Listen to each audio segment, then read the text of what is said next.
Hello दोस्तों, स्वागत है आपका मेरे चैनल NCERT विद राहुल में।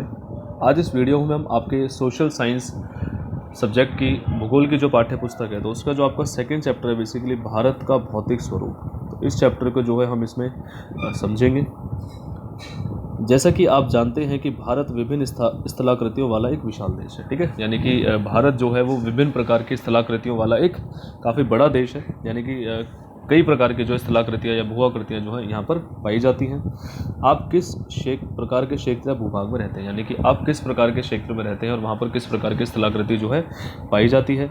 यदि आप मैदानी क्षेत्र में रहते हैं तो आप वहाँ के दूर तक फैले जो है विशाल मैदानों से परिचित होंगे, और यदि आप पर्वतीय क्षेत्र के निवासी हैं तो आप पर्वतीय ढलानों और घाटियों से भलीभांति परिचित होंगे, ठीक है। यानी कि अगर आप मान लो मैदानों में रहते हैं तो वहाँ पर क्या है कि आपको दूर तक जो है विशाल मैदान यानी कि एक समतल भूमि जो है आपको वो नज़र आएगी। और यदि आप क्या है किसी पर्वतीय क्षेत्र के निवासी यानी कि आप पहाड़ों के निवासी, पहाड़ों में रहते हैं या पहाड़ों के निवासी हैं तो आपको पर्वतीय ढलान है ना और जो आपकी घाटियाँ हैं उनसे क्या है भली भांति परिचित होंगे। ढलान क्या होते हैं, बेसिकली ये होते हैं आपके यहाँ पर ढलान, और घाटियाँ जो है इस तरीके की जो आपकी ये घाटियाँ होती हैं तो इन सब से क्या है आप परिचित होंगे। वास्तव में हमारे देश में हर प्रकार की भूआकृतियाँ पाई जाती हैं, जैसे पर्वत, मैदान, मरुस्थल, पठार तथा द्वीप समूह, है ना। तो आप यह सोच रहे होंगे कि ये विभिन्न प्रकार की भूआकृतियाँ कैसे बनी। अब क्या है कि जब इतनी प्रकार की भूआकृतियाँ जो है हमें भारत में देखने को जो है मिलती है तो एक माइंड में ये क्वेश्चन आता है कि ये जो विभिन्न प्रकार की भूआकृति है इनका निर्माण कैसे हुआ होगा। अब हम भारत की मुख्य भूआकृतियों की विशेषताएं और उनकी संरचना के बारे में जानेंगे। तो इस चैप्टर में बेसिकली हम इन्हीं जो विभिन्न प्रकार की जो भूआकृतियाँ भारत में बेसिकली जो हमें देखने को मिलती है तो इन सब के बारे में जो है हम यहाँ पर कि इनकी क्या क्या विशेषताएं हैं और इनकी संरचना या निर्माण इनका किस प्रकार से हुआ था, तो इन सब के बारे में जो है हम जानकारी इस चैप्टर में आगे प्राप्त करेंगे। यहाँ विभिन्न प्रकार की शैलें पाई जाती हैं, ठीक है। तो शैलें बेसिकली क्या होता है, आपकी ये चट्टानें होती हैं एक प्रकार की, और ये क्या है विभिन्न प्रकार के खनिजों से इनका निर्माण होता है, जिनमें से कुछ आपकी संगमरमर की तरह कठोर होती हैं जिसका प्रयोग ताजमहल के निर्माण में हुआ है, एवं कुछ सेल खड़ी की तरह मुलायम होती है जिसका प्रयोग जो है वो टेल्कम पाउडर बनाने में होता है। एक स्थान से दूसरे स्थान पर मृदा मतलब जो आपकी मिट्टी होती है, मृदा के रंगों में भिन्नता पाई जाती है क्योंकि मृदा विभिन्न प्रकार की शैलों से बनी होती है। अब जो मिट्टी होती है बेसिकली आपकी जो मृदा होती है वो भी क्या है कि विभिन्न प्रकार की शैलों से बनी होती है। विभिन्न प्रकार की शैलों का मतलब कि उसी लिए क्या है कि जब वो अलग अलग प्रकार के शैलों से अलग अलग मिट्टी बनी होती है तो उनके रंग में भी क्या है भिन्नता देखने को मिलती है। जैसे आप काली मिट्टी, लाल मिट्टी या पीली मिट्टी जो है आप देख सकते हैं। क्या आपने कभी इन विविधताओं के कारणों के बारे में सोचा है? इनमें से अधिकतर विविधताएं शैलों के निर्माण में विभिन्नता के कारण होती है, ठीक है। अब जो ये विविधताएं जो है पाई जाती हैं यानी कि मिट्टियों का जो रंग है वो अलग अलग क्यों है, ठीक है। उसके बाद आपकी जो शैल है वो कुछ कठोर है और कुछ मुलायम है, तो ऐसा क्यों है? तो क्या आपने कभी इसके बारे में सोचा है? बेसिकली क्या है कि ये जो विविधताएं हैं तो ये जब शैलों का निर्माण होता है और उस निर्माण के दौरान जो जो विभिन्नताएं जो उस टाइम पर पाई जाती हैं तो उन सब के कारण क्या है उसका असर हमें देखने को बाद में मिट्टियों में या फिर इनके जो टाइप्स होते हैं शैलों के उसमें देखने को बेसिकली मिलता है, ठीक है। भारत एक विशाल भूभाग है, इसका निर्माण विभिन्न भूगर्भीय कालों के दौरान हुआ है। भारत एक क्या है, एक बहुत विशाल जो है देश है, ठीक है। काफ़ी बड़ा भूभाग जो है वो भारत जो है कवर करता है, जिसने उसके उच्चावचों को प्रभावित किया। भारत का जो निर्माण है वो काफ़ी लंबे टाइम पीरियड में हुआ है ना। विभिन्न प्रकार की जो है भूगर्भीय कालों में क्या है इसका जो है निर्माण हुआ, जिसके कारण इसके क्या उच्चावच जो है, उच्चावच मतलब कि जो ऊंची नीची है ना, ऊंची नीची जो आपकी जगह है उनके कारण जो पैटर्न बन जाते हैं ना। जैसे इस तरीके से जो पठारी भाग है वो बेसिकली इस तरीके से समतल है ना, ये हो गया आपका, फिर समतल आपकी भूमि हो गई, ये हो गई, फिर आपके ऊंचे नीचे जो आपके पहाड़ हैं, तो ये सब क्या कहलाते हैं बेसिकली, ये जो पैटर्न होते हैं ये आपके कहलाते हैं आपके उच्चावच कहलाते हैं। तो इसके कारण क्या है कि इसके उच्चावच जो है वो प्रभावित हुए हैं। भूगर्भीय निर्माणों के अतिरिक्त कई अन्य प्रक्रियाओं जैसे अपक्षय, अपर्दन तथा निक्षेपण के द्वारा वर्तमान उच्चावचों का निर्माण तथा संशोधन हुआ है। अब इन भूगर्भीय कालों में जो जो निर्माण हुआ है उनके अलावा अगर हम देखें तो 3 अन्य प्रक्रियाएं भी हैं जिनके कारण क्या है इन उच्चावचों का जो है निर्माण हुआ या फिर इनका संशोधन यानी कि इनमें कुछ सुधार हुआ है। वो कौन कौन सी? आपकी अपक्षय और अपर्दन, ठीक है। अपक्षय अपर्दन का मतलब बेसिकली क्या होता है कि जब जो चट्टानें होती हैं वो क्या है कई टुकड़ों में टूट जाती है, यानी कि विभिन्न प्राकृतिक क्रियाओं के द्वारा जब वो विभिन्न क्या है टुकड़ों में विभाजित हो जाती है तो उसे अपक्षय और अपर्दन कहते हैं।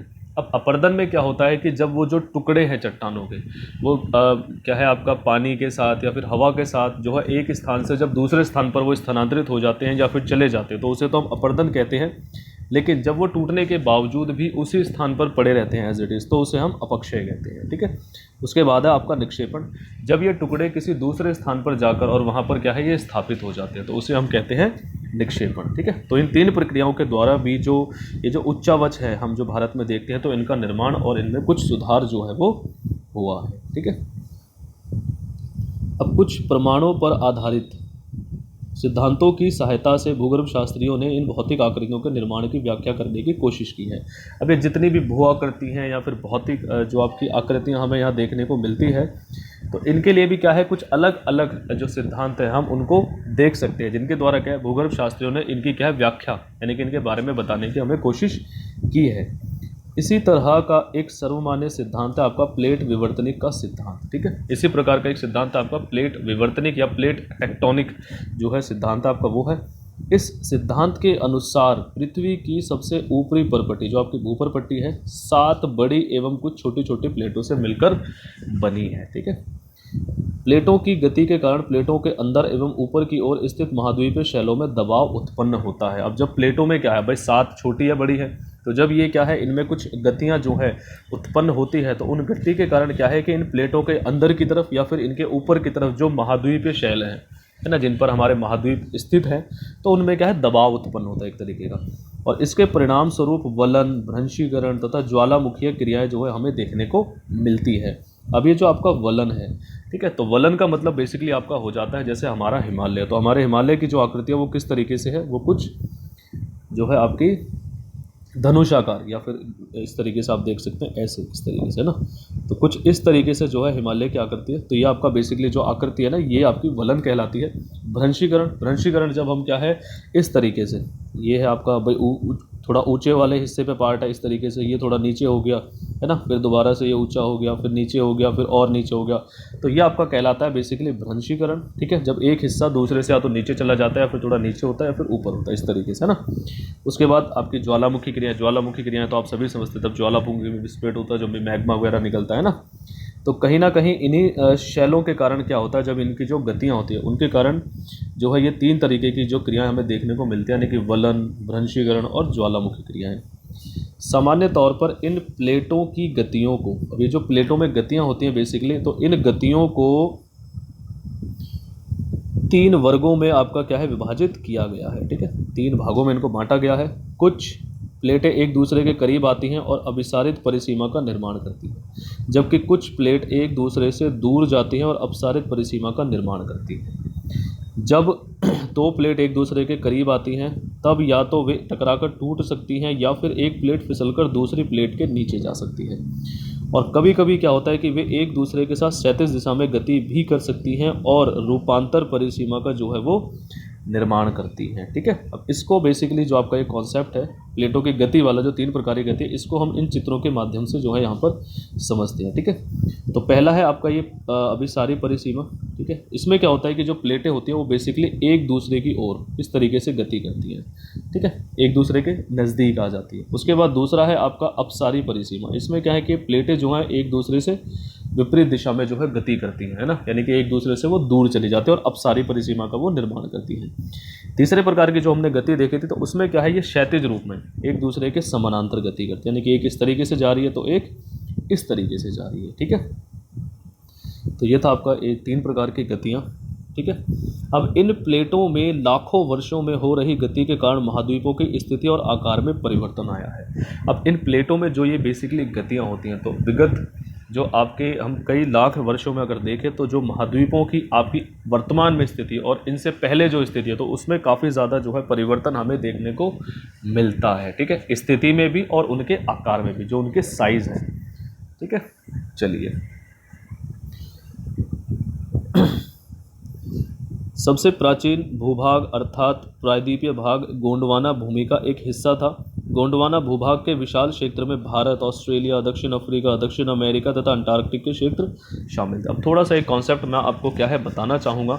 हुआ क्या था कि जब हम अगर कई लाखों साल पहले की अगर बात करें ठीक ठीक है। तो ये जितना भी भूभाग जो हमें देखने को मिलता है, जो आपके इस समय पर 7 मुख्य महाद्वीपों में जो है आपका बटा हुआ है, तो ये क्या था, ये पूरा एक ही भूभाग था, ठीक है। ये क्या था, पूरा एक ही भूभाग था। और इसको बेसिकली जो आपका प्यारे दोस्तों कहा जाता था, तो इसे कहा जाता था आपका पेंजिया, ठीक है। यानी कि एक ही भूभाग था जिसको बेसिकली क्या है, आपका पेंजिया कहा जाता था। फिर क्या है कि कुछ मतलब लाखों हज़ारों साल बाद, या मतलब कुछ टाइम बाद अगर हम देखें, तो फिर इसमें क्या हुआ था कि धीरे धीरे क्या है, जब जो है गतियाँ जो हमने अभी पढ़ी थी बेसिकली, तो इनके कारण क्या है, इनमें जो है टूट फूट जो है स्टार्ट हो गई थी। बेसिकली एक दूसरे से क्या है दूरियाँ खिसकना शुरू हो गई थी। तो फिर क्या है, ये जो पेंजिया था ये 2 भाग में विभाजित हो गया था, ठीक है। कितने भाग में विभाजित हो गया था, 2 भाग में विभाजित हो गया था। इस तरीके से ये टूट गया था, ठीक है।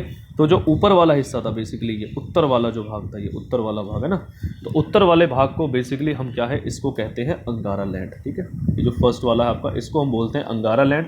और जो आपका ये नीचे वाला जो भाग था ये है ना, इसको बेसिकली हम बोलते हैं गोंडवाना लैंड, ठीक है। जिसकी जो है चर्चा यहाँ पर की गई है कि सबसे प्राचीन भूभाग है ना, गोंडवाना भूमि का हिस्सा था। यानी कि सबसे पहले जो टूटकर अलग हुआ था वो आपका ये सेकंड वाला जो नीचे वाला भाग था, गोंडवाना लैंड था, है ना। और इसी विशाल भूभाग में, यानी कि इसी विशाल क्षेत्र जो आपका ये गोंडवाना लैंड है, इसमें ही क्या है, आपके भारत, ऑस्ट्रेलिया, दक्षिण अफ्रीका, दक्षिणी अमेरिका तथा अंटार्कटिक के जो है क्षेत्र वो शामिल थे, ठीक है। अब संवहनीय धाराओं ने ऊपर पट्टी को अनेक टुकड़ों में विभाजित कर दिया, और इस प्रकार भारत ऑस्ट्रेलिया की प्लेट गोंडवाना भूमि से अलग होने के बाद उत्तर दिशा की ओर प्रवाहित होने लगी, ठीक है। अब जैसे कुछ धाराएं जो उस टाइम पर संवहनीय धाराएं जो है जब ये बहना शुरू हुई, तो उसके कारण क्या हुआ कि जो भूपर पट्टी थी, ठीक है, जो ये ज़मीन थी वो क्या है, कई टुकड़ों में विभाजित हो गई। और इस तरीके से क्या है कि भारत ऑस्ट्रेलिया की जो प्लेट थी वो गोंडवाना भूमि से अलग होने के बाद उत्तर की ओर प्रवाहित होने लगी। जैसे मैंने आपको बताया था कि इस तरीके से था। अब 2 भागों में विभाजित हो गई, ठीक है। ये हो गया आपका अंगारा लैंड और ये हो गया आपका गोंडवाना लैंड। तो इसका क्या है कि कुछ टाइम बाद जो कुछ हिस्सा था, जो भारत और ऑस्ट्रेलिया की जो प्लेट थी, वो क्या है, उत्तर की ओर, यानी गोंडवाना भूमि से अलग होने के बाद उत्तर दिशा की ओर प्रवाहित होने लगे। यानी कि भारत जो भी हम फिलहाल जो देखते हैं, जो आपका प्रायद्वीपीय भारत का जो हिस्सा है, वो क्या है, इस वाले भाग से टूटकर जो है वो इस वाले भाग में, ऊपर वाले भाग की ओर जो है प्रभावित होने लगा, ठीक है। यानी कि वो इस तरफ खिसकने लगा। अब उत्तर दिशा की ओर प्रवाह के परिणाम स्वरूप ये प्लेट अपने से अधिक विशाल प्लेट यूरेशियन प्लेट से टकराई। हुआ क्या कि जब ये जो प्लेट थी आपकी, कौन सी प्लेट, भारत और ऑस्ट्रेलिया की जो प्लेट थी, तो उत्तर की ओर जब ये बह रही थी, प्रवाह जो इनका हो रहा था, तो उसके बाद ये अपने से अधिक विशाल प्लेट, है ना, यूरेशियन प्लेट। यूरेशियन प्लेट मतलब जो आपकी यूरोप और एशिया जहाँ पर इस टाइम पे स्थित है, इन प्लेटों से जाकर जो है ये टकरा गई थी। कौन सी, भारत और ऑस्ट्रेलिया की प्लेट, है ना। यानी कि इस वाले हिस्से में, भाई यूरोप और एशिया, बेसिकली इस वाले में ये यूरोप और ये हो गया आपका एशिया, इसमें जाकर जो है ये टकराई। और इस टकराव के कारण इन दोनों प्लेटों के बीच टेथिस भू अभिनीति के अवसादी चट्टान वलित होकर हिमालय तथा पश्चिमी एशिया की पर्वतीय श्रृंखला के रूप में विकसित हो गए। अब एक ये बड़ी चट्टान है, ठीक है। अब बीच में क्या है, ये पूरा पानी है। एक चट्टान इधर से आई थी आपकी जो भारतीय थी, और एक इधर से आई थी ऑस्ट्रेलिया वाले, एक क्या है इधर की ओर खिसक रही थी, है ना। तो इसके बाद क्या था कि बीच में जो आपका टेथिस, ये एक टेथिस सागर था यहाँ पर, ठीक है। तो इसके अवसादी चट्टान, यानी कि इसमें जो बेसिकली चट्टानें थी, जो भी इसकी मिट्टी वगैरह जो नीचे थी, तो ये क्या है, वलित होकर, यानी कि जब इनमें अब इस तरीके से खिसक कर यहाँ पर आई, तो इनमें जितनी भी मिट्टी थी या जो भी इसमें जो आपकी चट्टानें थी, तो वो क्या है, उनमें वलन पड़कर जो है, इसके कारण हिमालय के जो हम आज के टाइम में देखते हैं, हिमालय के जो आपके 3 पार्ट हैं नीचे, जिनको हम पढ़ेंगे, आपका आंतरिक हिमालय, और आंतरिक हिमालय के बाद आपका दूसरा निम्न हिमालय, और फिर आपका है तीसरा शिवालिक श्रेणी। तो इनका क्या है जो निर्माण है, वो इसी के कारण जो है वो हुआ था, ठीक है। अब ये है आपका गोंडवाना भूमि।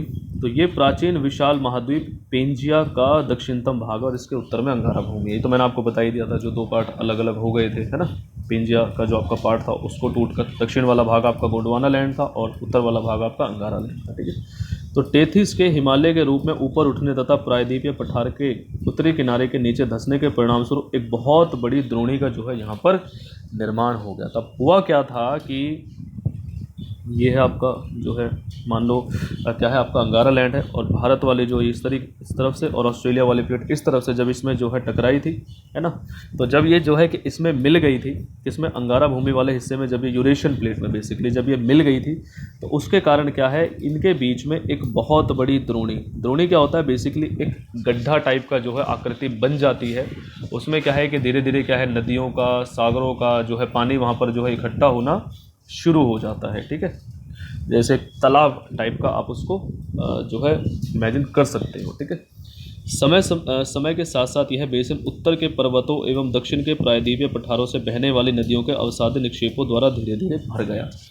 अब धीरे धीरे क्या हुआ कि समय के साथ साथ ये जो बेसिन था, जो बेसिकली ये जो द्रोणी थी, है ना, ये क्या है, उत्तर के पर्वत जो उत्तर में है बेसिकली हमारा हिमालय का एक जो सबसे ऊपर वाला जो पार्ट है जिसको हम ग्रेट हिमालय बोलते हैं, वो पहले से ही अवस्थित था, क्योंकि है ना, उसमें से जो भी नदियां यहाँ बहकर आती थी, यानी कि बाद में हिमालय के भी जब तीनों भागों का जो निर्माण हुआ था, उससे जो नदियाँ बहकर आती थी, या फिर जो दक्षिण में जो ये हिमालय, ये जो आपका भारत वाला पार्ट इसमें आकर मिला था, जिसको आज के टाइम में बेसिकली हम प्रायद्वीपीय पठार के नाम से जानते हैं, है ना, तो इससे जो नदियाँ बहती थी, तो इन नदियों के साथ जो अवसाद बहकर आता था बेसिकली, तो उन्होंने क्या है, धीरे धीरे इस जो आपका ये बेसिन था, जो ये द्रोणी थी जिसमें पानी इकट्ठा हो गया था, इसको भर दिया, और इस प्रकार जलोढ़ निक्षेपों से निर्मित एक विस्तृत समतल भूभाग भारत के उत्तरी मैदान के रूप में विकसित हो गया। और इस तरीके से जब ये जो आपकी द्रोणी या जो बेसिन था, जब ये भर गया उन अवसादी निक्षेपों से, तो क्या है, फिर इसी के रूप में क्या है, हमें उत्तरी मैदान जो है यहाँ पर देखने को मिला। ठीक है, जो कि एक समतल भूमि थी बेसिकली। अब भारत की भूमि बहुत अधिक भौतिक भिन्नताओं को दर्शाती है। ठीक है, यानी कि भारत में अगर हम देखें तो हमें बहुत सारी भौतिक भिन्नताएं या भू आकृतियां जो है हमें यहाँ पर देखने को मिल जाती है। भूगर्भीय तौर पर प्रायद्वीपीय पठार पृथ्वी की सतह का प्राचीनतम भाग है। अब आपका जो ये बेसिकली जो नीचे वाला जो आपका प्रायद्वीपीय पठार जो है हम यहाँ पर देख रहे हैं ना प्यारे बच्चों, ये प्यारे दोस्तों, ये वाला प्रायद्वीपीय पठार, तो ये क्या हुआ था, बेसिकली ये गोंडवाना लैंड का हिस्सा था, जो बाद में अंगारा लैंड वाला जो ये हिस्सा था ना यूरेशियन प्लेट में आके, ये नीचे से क्या है, इसमें जो है इस तरीके से लग गया था। ठीक है, तो ये क्या है भाई, ये जो आपका अंगारा लैंड है, ये तो बेसिकली बाद की बात है, क्योंकि सबसे पहले जो है वो तो गोंडवाना लैंड अलग जो है टूटकर अलग हुआ था इससे, तो प्राचीन भूमि ये वाली हो गई, और इससे ही आपका जो है ये जो प्लेट टूट कर गई थी, जो आपका प्रायद्वीपीय पठार जो है आपका जो भारत में जुड़ा था, है ना, तो इस तरीके से ये बेसिकली कुछ आपका जो है पुराना जो है हिस्सा था, पुरानी भूमि थी, है ना। चलिए ना, भूगर्भीय तौर पर प्रायद्वीपीय पठार भारत की प्राचीनतम जो है पृथ्वी की सतह का प्राचीनतम भाग है। इसे भूमि का एक बहुत ही स्थिर भाग माना जाता था, परंतु हाल के भूकंपों ने इसे जो है गलत साबित किया है। हिमालय एवं उत्तरी मैदान हाल में बनी स्थलाकृतियाँ हैं। ठीक है, यानी कि अगर हम जो है प्रायद्वीपीय पठार के हिसाब से बात करें, है ना, तो जो है आपके हिमालय वगैरह जो है ये तो आपके बाद में बने हैं, क्योंकि दो हिस्से थे, अंगारा लैंड है आपका, गोंडवाना लैंड है। इससे क्या है, आपकी भारत और ऑस्ट्रेलिया की प्लेट होकर जो है यूरेशियन प्लेट में जा टकराई थी, है ना, तो यानी कि ये जो आपका प्रायद्वीपीय पठार, जो भारत वाली जो प्लेट थी, प्रायद्वीपीय पठार इसी से बना हुआ है। तो ये क्या है, कंपैरिजन में काफ़ी पुरानी जो है आपकी, ठीक है, काफ़ी पुराना हिस्सा है आपका। और जो ये आपके हिमालय का जो निर्माण हुआ है, जब ये टकराए थे और इससे जो वलन पड़ा था, उसी से हिमालय का निर्माण हुआ था। तो हिमालय जो है वो आपका क्या है, एक तरीके से हम देखें तो ये एक नया भाग है, या ये क्या है, हाल ही में बनी स्थलाकृतियाँ हैं। भूगर्भ वैज्ञानिकों के अनुसार हिमालय पर्वत का एक जो है अस्थिर भाग है। ठीक है, हिमालय की पूरी पर्वत श्रृंखला एक युवा स्थलाकृति को दर्शाती है, जिसमें ऊंचे शिखर, गहरी घाटियां और तेज बहने वाली नदियां हैं। ठीक है, यानी कि हिमालय की जो आपकी पर्वत श्रृंखला है वो कहीं ना कहीं एक युवा स्थलाकृति को दर्शाती है, यानी कि जिसका निर्माण अभी नया नया ही हुआ है। और इसमें क्या है, हमें बहुत ऊंचे ऊंचे शिखर, गहरी गहरी घाटियाँ और तेज बहने वाली नदियाँ जो हैं हम इसमें देख सकते हैं। उत्तरी मैदान जलोढ़ निक्षेपों से मिलकर बना है। ठीक है, जलोढ़ निक्षेप यानी कि आपके जो प्रायद्वीपीय भारत की ओर से जो बहने वाली नदियां थी और हिमालय से जो बहने वाली नदियां थी, तो उनके द्वारा जो अवसाद बेसिकली काट काट कर नदियों के द्वारा लाया गया था, तो उससे क्या है, हमारे उत्तरी मैदान का जो है निर्माण हुआ है। प्रायद्वीपीय पठार आग्नेय तथा रूपांतरित शैलों वाली कम ऊंची पहाड़ियों एवं चौड़ी घाटियों से मिलकर बना हुआ है। प्रायद्वीपीय पठार जो है वो बेसिकली आग्नेय और रूपांतरित, आग्नेय बेसिकली जो चट्टान होती है वो आपकी शैल जो होती है वो कैसी होती है, जब क्या है ज्वालामुखी से जो लावा निकलता है और वो क्या है ठंडा हो जाता है, और ठंडा होकर क्या है वो जम जाता है, तो वो आपकी आग्नेय शैल कहलाती है। और कायांतरित मतलब कि समय के साथ साथ जब जो आपकी आग्नेय जो चट्टान है बेसिकली जो शैल है उसमें क्या है, जब टूट फूट हो जाती है, और टूट फूट होकर वो इधर उधर बिखर जाती है, तो आपकी क्या है कायांतरित शैल जो है या रूपांतरित शैल जो है वो कहलाती है। तो इन्हीं दोनों प्रकार के शैलों से मिलकर कम ऊंची पहाड़ियाँ और चौड़ी घाटियाँ क्या है ये हमें प्रायद्वीपीय भारत के पठार में देखने को मिलती है। अब हम बात करते हैं यहाँ पर जो भारत के मुख्य भौगोलिक वितरण है, ठीक है, यानी कि कौन कौन सी भौगोलिक आकृतियाँ जो है भारत में पाई जाती हैं उनके बारे में। तो भारत की भौगोलिक आकृतियों को निम्नलिखित वर्गों में विभाजित जो है वो किया जाता है, ठीक है। तो पहला है आपका हिमालय पर्वत श्रृंखला, दूसरा उत्तरी मैदान, तीसरा प्रायद्वीपीय भारत का पठार, उसके बाद आपका भारतीय मरुस्थल, तटीय मैदान और द्वीप समूह, यानी कि मुख्यतः इन 6 प्रकार की जो है भौगोलिक आकृतियों भौतिक आकृतियों में जो है भारत को विभाजित किया जाता है, ठीक है। तो फर्स्ट है आपका यहाँ पर हिमालय पर्वत। भारत की उत्तरी सीमा पर विस्तृत हिमालय भूगर्भीय रूप से युवा एवं बनावट के दृष्टिकोण से वलित पर्वत श्रृंखला, ठीक है, यानी कि भारत की उत्तरी सीमा पर यानी कि सबसे उत्तर में जो है हमें क्या है यहाँ पर हिमालय जो है श्रृंखला वो देखने को मिलती है। और ये अगर भूगर्भीय रूप से देखें यानी कि जैसे जैसे इसका निर्माण हुआ है तो ये क्या है बहुत ही युवा यानी कि अभी हाल ही के वर्षों में जो है इसका निर्माण हुआ है, अगर अन्य आकृतियों से हम इसकी तुलना करें, है ना। और बनावट के दृष्टिकोण से वलित पर्वत श्रृंखला, वलित जैसा कि मैंने आपको बताया था कि धनुषाकार यानी कि कुछ इस तरीके से जो है इसकी श्रृंखला है, जैसा हम यहाँ पर देखो चित्र में भी यहाँ पर देख सकते हैं हिमालय को। तो इसकी जो संरचना है वलित मतलब यानी कि मोड़दार या फिर धनुषाकार यानी कि इस तरीके से जो है वो हिमालय की जो है रचना है, ठीक है। चलिए अब ये पर्वत श्रृंखलाएं बेसिकली पश्चिम पूर्व दिशा में सिंधु से लेकर ब्रह्मपुत्र तक फैली है। अब अगर हम यहाँ पर थोड़ी सी इसके बारे में अगर देखें तो ये जो पर्वत श्रृंखला है ये पश्चिम में क्या है, ये जो आपकी सिंधु नदी है यहाँ पर, ठीक है। तो सिंधु से लेकर यहाँ पर आपके और यहाँ पर ये आपके जो ये आपका ब्रह्मपुत्र नदी है तो यहाँ तक जो है ये फैली है। हिमालय विश्व की सबसे ऊंची पर्वत श्रेणी है और यह अत्यधिक असम अवरोधों में से एक है, ठीक है। अब हिमालय जो है वो क्या है कि वो विश्व की सबसे ऊंची पर्वत श्रेणी है, यानी कि विश्व की अगर हम सबसे ऊंची पर्वत चोटियों के बारे में बात करें तो वो कहाँ है, हिमालय में ही जो है वो पाई जाती हैं। और अत्यधिक असम मतलब कि आसानी से क्या है इसका मुकाबला नहीं किया जा सकता, मुकाबला इन द सेंस कि अवरोध यानी कि एक क्या है ये अवरोध के रूप में जो है खड़ी हुई है और इसको आसानी से पार नहीं किया जा सकता है। ये 2400 किलोमीटर की लंबाई में फैले एक अर्धवृत्त का निर्माण करते हैं। इसकी चौड़ाई कश्मीर में 400 किलोमीटर, अरुणाचल प्रदेश में 150 किलोमीटर, ठीक है। अब ये क्या है 2400 किलोमीटर, यानी कि अगर यहाँ से लेकर और अगर हम यहाँ तक इसकी बेसिकली अगर लंबाई को देखें तो कुल लंबाई लगभग इसकी कितनी है 2400 किलोमीटर है। और एक अर्धवृत्त का ऐसे ना एक इस तरीके से अगर हम देखें तो इसकी जो आकृति है वो कहीं ना कहीं क्या है एक अर्धवृत्त के जैसी है ना। और इसकी जो चौड़ाई है वो 400 किलोमीटर कहाँ है, कश्मीर में, यानी कि यहाँ पर अगर हम देखें तो इसकी जो चौड़ाई है वो क्या है वो कंपैरेटिवली ज़्यादा है। फिर धीरे धीरे क्या है ये पतला होना शुरू हो जाता है और यहाँ पर आकर ये काफ़ी ज़्यादा जो है पतला जो है यहाँ पर ये हो जाता है, ठीक है। यानी कि अरुणाचल प्रदेश में आकर ये पतला हो जाता है और यहाँ पर क्या है ये कंपैरेटिवली जो है ये चौड़ा है इस तरीके से, ठीक है। तो वही हमें जो है यहाँ पर बताया गया है कि इसकी चौड़ाई जो है कश्मीर में वो है आपकी 400 किलोमीटर, अरुणाचल प्रदेश में क्या है ये 150 किलोमीटर रह जाती है। उसके बाद आपका पश्चिमी भाग की अपेक्षा पूर्वी भाग की ऊंचाई में अधिक विविधता पाई जाती है। अपने पूरे देशांतरी विस्तार के साथ हिमालय को 3 भागों में बांट सकते हैं। अब इस लाइन का क्या मतलब है कि पश्चिमी भाग की अपेक्षा पूर्वी भाग की ऊंचाई में अधिक विविधता पाई जाती है, यानी कि पश्चिमी भाग के अगर मुकाबले हम देखें तो पूर्वी भाग में ज़्यादा ऊंची जो है चोटियाँ जो है इसमें पाई जाती है ना, यानी कि यहाँ पर भी बेसिकली ऊंची पाई जाती है लेकिन यहाँ पर ज़्यादा ऊंची पाई जाती है। लेकिन नेपाल वगैरह में अगर हम देखें तो अब इसके पूरे देशांतरीय विस्तार के साथ यानी कि यहाँ से लेकर इस तरीके से है ना और यहाँ तक, यानी कि इस तरीके से अगर हम बात करें तो पूरे देशांतरीय विस्तार के साथ हिमालय को 3 भागों में जो है विभाजित किया जा सकता है या हम इसको बांट सकते हैं। इन श्रृंखलाओं के बीच बहुत अधिक संख्या में घाटियाँ जो है वो पाई जाती हैं, ठीक है। सबसे उत्तरी भाग में स्थित श्रृंखला को महान या आंतरिक हिमालय या हिमाद्री कहते हैं, ठीक है। घाटियाँ बेसिकली क्या है, घाटियाँ में जैसे मैंने आपको बता दिया था कि ये मान लो आपके पहाड़ हैं इस तरीके से है ना, तो इसके बीच में जो ये वाला जो आपका भाग होता है, ठीक है, तो ये आपकी घाटियाँ कहलाती हैं, है ना। यानी कि ज़्यादातर जो लोग हैं वो पहाड़ों की जो है वो घाटियों में ही निवास करते हैं, यानी कि ढलान पे तो इतना ज़्यादा आप जो है रह नहीं सकते हो, स्थितियाँ थोड़ी विषम होती है और यहाँ पर क्या है थोड़ी सी आसानी होती है ना। अब सबसे उत्तरी भाग में इस श्रृंखला को महान या आंतरिक हिमालय कहते हैं। अब हिमालय को भी बेसिकली जब हमने देखा कि यहाँ पर देशांतरीय विस्तार यानी कि जैसे ये इसकी आकृति है बेसिकली इस तरीके से है ये है। तो देशांतर जैसे ये हो गया इस तरीके से, देशांतरी आपका विस्तार, यानी कि इस इधर से इधर की तरफ को। तो इसको क्या है 3 हिस्सों में जो है बांटा जाता है ना। फर्स्ट हिस्सा, तो फर्स्ट हिस्से को जो सबसे ऊपर उत्तरी वाला जो भाग है उसको हम कहते हैं महान या आंतरिक हिमालय, या फिर इसे हम एक और नाम है इसका हिमाद्री। हिमाद्री बेसिकली आप याद रखिएगा, ये थोड़ा सा महत्वपूर्ण वर्ड है।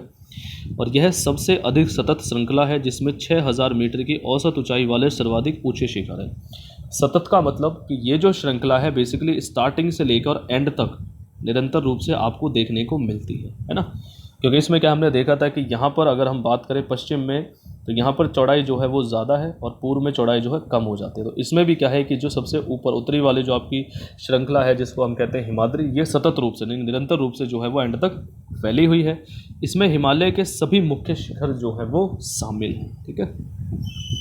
अब कुछ ऊंचे शिखर, जो सबसे ऊंचे जो हिमालय के शिखर है वो यहाँ पर दिए गए हैं। बेसिकली जैसे आपका फर्स्ट है माउंट एवरेस्ट, जो कि नेपाल में स्थित है और यह है 8848 मीटर, ठीक है। उसके बाद है आपका दूसरे नंबर पर कंचनजंगा जो सबसे ऊंचा है, जो कि भारत में स्थित है, जिसकी ऊंचाई आपकी 8598 मीटर।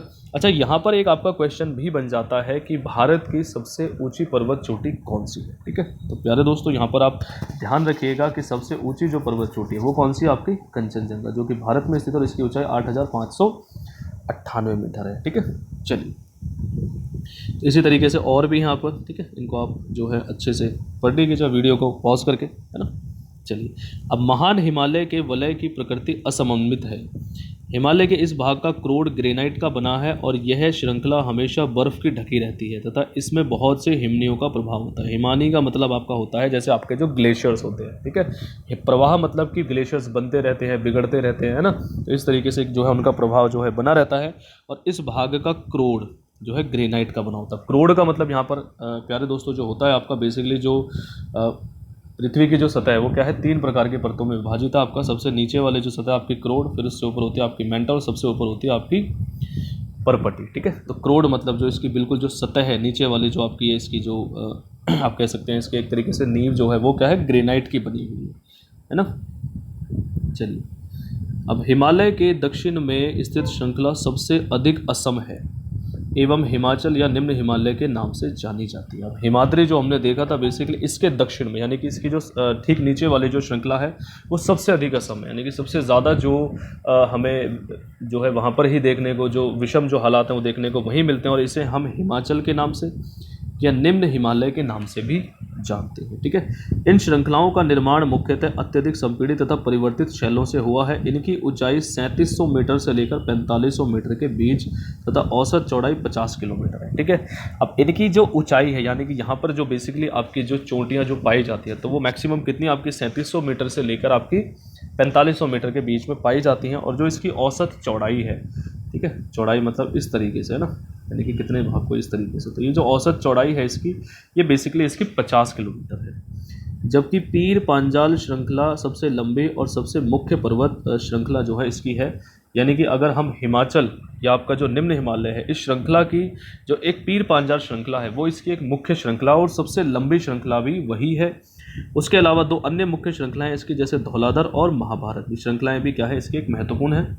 इसी श्रृंखला में कश्मीर की घाटी तथा हिमाचल के कांगड़ा एवं कुल्लू की घाटियां भी जो है वो स्थित है। यानी कि आपकी जो आपकी बेसिकली कश्मीर घाटी है, जो आपके हिमाचल का कांगड़ा और कुल्लू मनाली जैसे सभी को याद होगा, कुल्लू की जो घाटियाँ वो भी क्या है आपकी निम्न हिमालय या हिमाचल वाले हिस्से में ही स्थित है।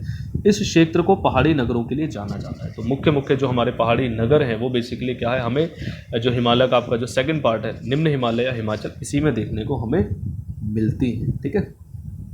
चलिए, हिमालय की सबसे बाहरी श्रृंखला को शिवालिक कहा जाता है। बाहरी मतलब कि जो अब इस तरीके से आपका है, ठीक है। तो ये आपका फर्स्ट पार्ट हमने देख लिया था जिसको आप आंतरिक हिमालय हिमाद्री के नाम से जानते हैं। उसके बाद आपका जो सेकंड पार्ट है इसको हम जो हिमाचल या निम्न हिमालय के नाम से जानते हैं। अब जो सबसे बाहर वाली जो श्रृंखला है ये वाली, इसको बेसिकली शिवालिक नाम से क्या है जाना जाता है। इसकी जो चौड़ाई है वो 10 से 50 किलोमीटर तथा ऊंचाई 900 से 1100 मीटर के बीच है। यानी कि इसमें जो श्रृंखलाएं बेसिकली आपकी पाई जाती हैं, जो चोटियाँ पाई जाती हैं, उनकी मैक्सिमम जो हाइट है वो 900 से 1100 मीटर के बीच में। और इसकी जो चौड़ाई है बेसिकली वो कितनी है आपकी 10 से लेकर 50 किलोमीटर तक। यानी कि कहीं पर जो चौड़ाई वो 50 किलोमीटर भी, तो कहीं पर वो क्या है 10 किलोमीटर भी है। ये श्रृंखलाएं उत्तर में स्थित मुख्य हिमालय की श्रृंखलाओं से नदियों द्वारा लाई गई असंपीड़ित अवसादों से मिलकर बनी हुई। अब जो ये शिवालिक की जो पर्वत श्रृंखलाएं हैं बेसिकली क्या है कि अब जो उत्तर में बेसिकली आपके जो ये दो थी यहाँ पर पर्वत श्रृंखला, तो इनसे क्या है नदियों द्वारा लाई गई, यानी कि वहाँ से काट काट कर जो अवसाद या जो चट्टानें हैं जब वो इन दोनों पार्ट से काट काट कर लाई जाती हैं तो यहाँ पर आकर क्या है इकट्ठी हो जाती है, तो इनसे मिलकर क्या है शिवालिक जो रेंज है आपके शिवालिक जो श्रृंखला इसका निर्माण हुआ है।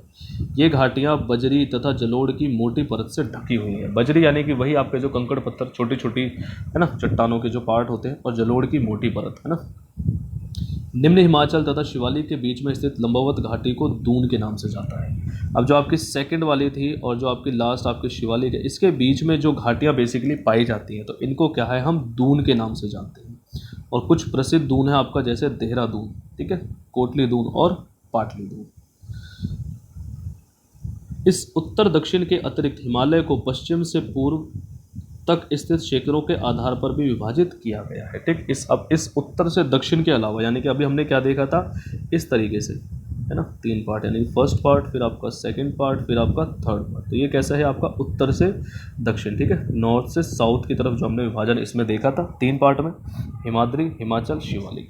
इसके अलावा क्या है कि अब क्षेत्र जो है यहाँ पर है ना वाले को पश्चिम से पूर्व यानी कि इधर से इधर की तरफ जो है भी क्या है इसको विभाजित किया जाता है या किया गया है। इन वर्गीकरणों को नदी घाटियों की सीमाओं के आधार पर तय किया गया, यानी कि यहाँ पर जो नदियाँ निकलती हैं बेसिकली जैसे इधर वाली हमने सिंधु नदी है ना, फिर सतलज आपकी आ जाती है यहाँ पर, ठीक है। उसके बाद फिर इस तरीके से जो नदियाँ निकलती हैं उनके आधार पर भी क्या है इन पर्वत श्रृंखलाओं को बेसिकली आपका क्या है इनको विभाजित किया जाता है। उदाहरण के लिए सतलज एवं सिंध के बीच हिमालय के भाग को पंजाब हिमालय के नाम से जाना जाता है। ये हो गई आपकी सिंधु रिवर यहाँ पर, ये हो गई आपकी सतलुज रिवर। इस वाले भाग को क्या है बेसिकली आपके पंजाब हिमालय के नाम से जो है जाना जाता है, लेकिन पश्चिम से पूर्व तक क्रमशः इसे कश्मीर तथा हिमाचल हिमालय के नाम से भी जाना जाता है। लेकिन अगर हम बात करें थोड़ा और आगे आ जाते हैं तो इसी वाले जो भाग यानी कि सिंधु और सतलज के बीच वाले भाग को ही आप जो है पश्चिम यानी कि इधर से अगर हम इधर की तरफ को चले तो इसी को ही बेसिकली आपके कश्मीर और हिमाचल हिमालय के नाम से भी जाना जाता है। सतलज तथा काली नदियों के बीच स्थित हिमालय के भाग को कुमाऊं हिमालय के नाम से जाना जाता है। अब अगर हम थोड़ा और आते हैं तो ये थी आपकी सतलज रिवर, यहाँ पर आ जाती है आपकी कौन सी काली रिवर। अब इनके बीच का जो हिमालय वाला भाग है इसको बेसिकली जो है वो कुमाऊं हिमालय के नाम से जाना जाता है, ठीक है। किस नाम से जाना जाता है प्यारे दोस्तों? कुमाऊं हिमालय के नाम से, ठीक है। चलिए, अब काली और तीस्ता नदियाँ नेपाल हिमालय का एवं तीस्ता तथा दिहांग नदियाँ आसाम हिमालय का सीमांकन करती हैं। अब काली के बाद अगर आप थोड़ा आगे आ जाते हैं तो यहाँ पर आ जाती है आपकी तीस्ता नदी, और इनके बीच में जो हिमालय वाला भाग स्थित है इसको बेसिकली हम कहते हैं नेपाल हिमालय। उसके बाद अब फिर हम तीस्ता, ये हो गई आपकी तीस्ता और काली के बीच में, फिर आपका आ जाती है यहाँ पर दिहांग। दिहांग बेसिकली आपका ब्रह्मपुत्र का ही एक अन्य नाम है, ठीक है। जैसे ये भारत में प्रवेश करती है तो ये दिहांग नाम से जो है वहाँ की लोकल लैंग्वेज में जो है जानी जाती है ना। तो इन दोनों के बीच में हिमालय का जो भाग स्थित है इसको बेसिकली हम क्या कहते हैं? आसाम हिमालय के नाम से जानते हैं, ठीक है। तो यानी कि इस प्रकार से ये भी एक अन्य जो है इसका विभाजन का तरीका है जो आपका हिमालय है, ठीक है। थोड़ा सा साफ उसमें एक बार फिर देख लेते हैं इस तरीके से, है ना। तो फर्स्ट आपका ये हो गई सिंधु रिवर, यहाँ पर आपकी सतलज रिवर, ठीक है। सतलज के फिर इसके बीच में जो आपका भाग है इसको बेसिकली पंजाब हिमालय, और इसी को ही आपका जो है आगे जाकर कश्मीर हिमालय, ठीक है, या फिर इसे ही जो है हम हिमाचल हिमालय के नाम से भी जानते हैं, ठीक है। ये हो गई सिंधु सतलज। उसके बाद है फिर आपकी काली नदी, ठीक है।